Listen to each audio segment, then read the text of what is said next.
مجھے نہیں معلوم شہزادی زینب اپنے بھیا کی امانت کو شام کے زندان میں چھوڑ کر کے کیسے آگے بڑھیں گی۔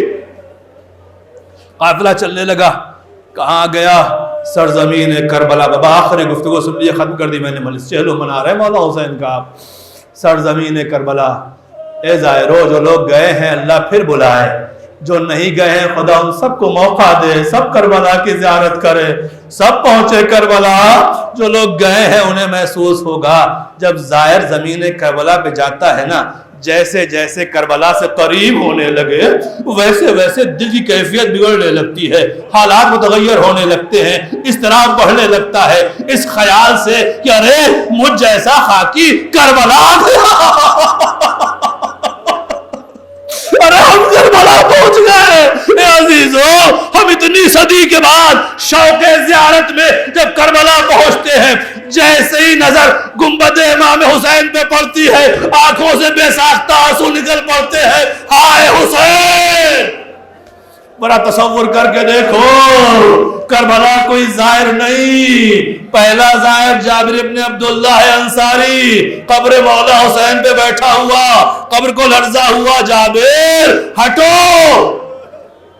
تڑپ گئے، مولا غلطی کا نہیں، میری بہن آ رہی ہے، ارے میری بہن آ رہی ہے۔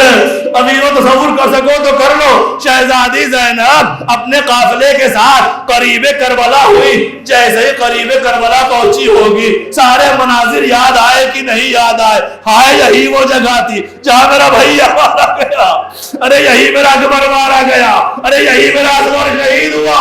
اے عزیزو، لو روایت کہتی ہے جہوے شہبازی قریب پہنچی، اونٹ سے اتری نہیں ہے، خود کو گرا دیا ہے۔ جزاک اللہ، بدو فکر ختم کر دی میں نے مجلس، خود کو گرا کر کے بھائی کے مرقد تک آ گئی۔ میں نے سمیٹ دی گفتگو ابادارو، اب ہمت نہیں میں کچھ بیان کر سکوں۔ اتنے زمانے کے بعد جب ظاہر پہنچتا ہے قبر مولا پر، دل نہیں چاہتا قبر چھوڑ کر کے ہٹے۔ کیسے قبر کو چھوڑے؟ ابھی تو شوق پورا نہیں ہوا، ابھی دل کو سکون نہیں ملا، ارے ابھی تو دل بھر کے زیارت بھی نہیں کر پائے، ابھی دل بھر کے تو باتیں نہیں ہو پائیں۔ پر سوچو جب کوئی ماں بیٹے کی لحد پہ رہی ہوگی کیا کیفیت ہوگی؟ زینب جیسی بہن بھائی کے مرقد پہ تھی، کیا حالت رہی ہوگی؟ اور پہ پہنچ کر کے بھیا کو پرسا دیا، بھائی کا چہلو بنایا، بآخری فکرہ ایک مرتبہ کہتی ہیں اے بیٹا سجاد، ذرا مجھے میرے بھائی عباس کی قبر پہ لے چلو، اے بیٹا بتاؤ میرا غیرتدار بھیا کہاں ہے؟ لو عزیزو، مولا سجاد پھوپھی کو لے کے ایک قبر کے قریب پہنچے۔ پھوپھی اماں چچا، جناب زینب نے لحد کو دیکھا۔ اے بیٹا سجاد، میں نے اپنے بھائی عباس کی لحد پوچھی تھی۔ اے بیٹا، میرا بھائی تو طویل القامت تھا، یہ قبر تو بہت چھوٹی معلوم ہوتی ہے۔ مولا کہتے ہیں پھوپھی اماں، ظالموں نے شہادت کے بعد میرے چچا کو تلواروں سے ٹکڑے میں نے چچا کو اٹھا کر کے اس طرح سے یہاں دفن کیا ہے۔ لو عزیزو، کربلا میں چہلم حسین کا ہو گیا، حسین کے ماتم دارو، واہ حسینہ کی فدا جو کربلا کی زمین سے بلند ہوئی ہوگی۔ میں کہاں سے الفاظ لاؤں کہ اس کی ترجمانی ہو سکے جب بہن کہہ رہی تھی ہائے بھیا حسین، جب ماں کہہ رہی تھی ہائے میرا اکبر، ہائے میرا۔ سيعلم الذين ظلموا أي منقلب ينقلبون، إنا لله وإنا إليه راجعون۔